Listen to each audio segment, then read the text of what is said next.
Salut! Alors aujourd'hui, comme promis, l'équipe A de la Ligue 1. Dans les buts, Anthony Lopez. Il était déjà mon gardien à la fin des matchs allés et il a confirmé dans une saison très difficile défensivement pour l'OL.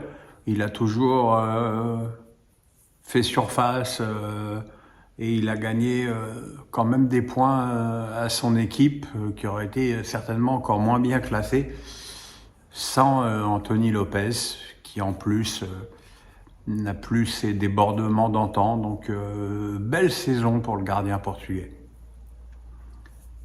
En défense, à droite, évidemment, Klaus, qui a vécu beaucoup de choses. Déjà une exposition médiatique un petit peu sans précédent pour un joueur de Lens, parce que, sans faire injure au Racing, c'est pas un des clubs les plus exposés médiatiquement. Il est exposé par la ferveur incroyable de ses supporters. Donc, mais lui, vraiment, il y a eu quasiment une campagne de presse pour qu'il soit en équipe de France. Et il a été tout à fait correct, en plus en jouant à Lille, où il a quand même été sifflé par des connards au début. Et voilà, il n'a pas faibli, il a eu un petit coup de moins bien, mais il a bien fini. Voilà, excellent joueur. J'ai hâte de savoir où il sera l'année prochaine. En défense, Marquinhos, qui malheureusement a connu un passage à vide terrible autour du match retour à Madrid, où il est quasiment responsable des deuxième et troisième buts espagnols. Et ça lui a fait mal parce que c'est un garçon sensible. Ça lui a fait mal et il a eu quelques matchs compliqués derrière, mais il a très bien fini comme il avait très bien commencé. Ça reste de toute façon la référence défensive de ce championnat.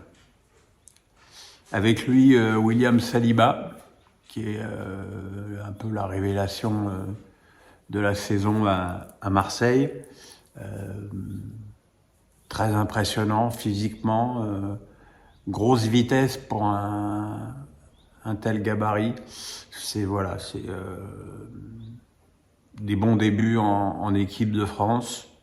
Voilà, c'est un joueur prometteur. Maintenant, on ne sait pas où il sera l'année prochaine. Est-ce que Marseille va réussir à le conserver? Rien n'est moins sûr. À gauche, Méling. Alors, ça aurait pu être d'autres, hein. Ça aurait pu être Barre, Truffert, Merlin.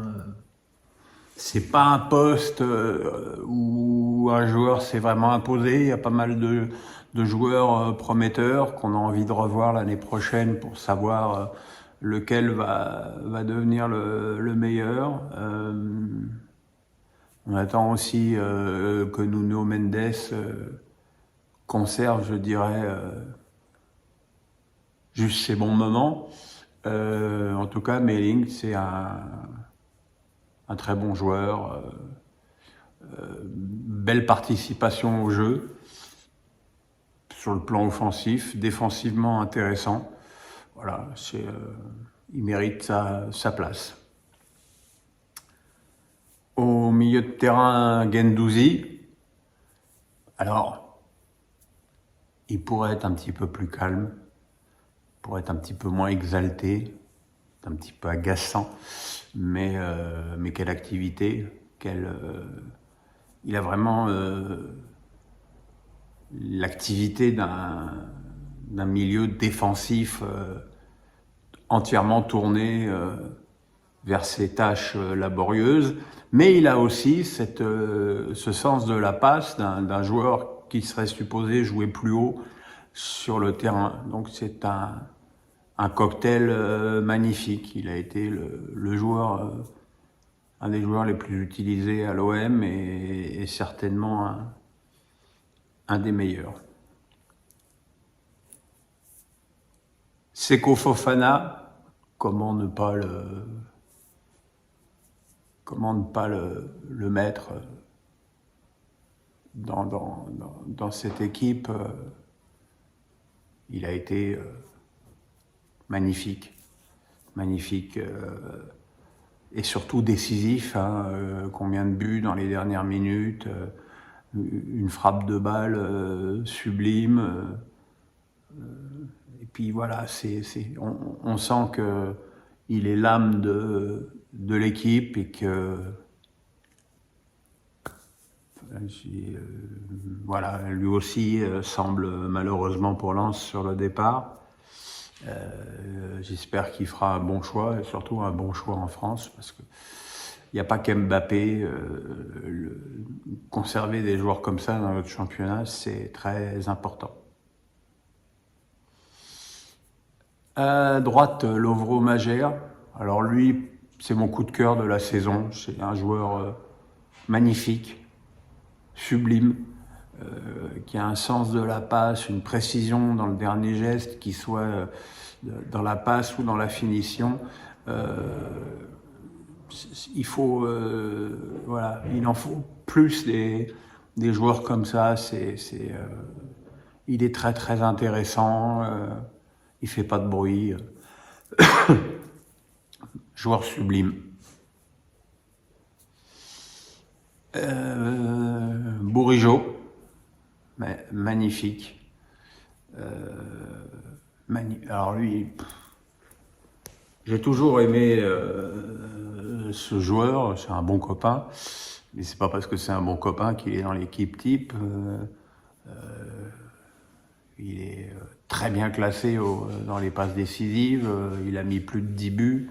C'est sa meilleure saison et de loin. Et il a vraiment œuvré pour le Stade Rennais. Je sais qu'il s'interroge sur son avenir. Et s'il venait à quitter le club breton, ce serait une lourde perte pour lui. Bravo, Bourigeaud, super. En attaque, David Terrier, qui a mis plus de 20 buts, et surtout des buts importants. Alors effectivement, on peut me reprocher d'avoir préféré Terrier à Ben Yedder dans cette équipe type. Disons que Ben Yedder a quand même beaucoup de pénaltys. Terrier, lui, a beaucoup de tirs dans la lucarne.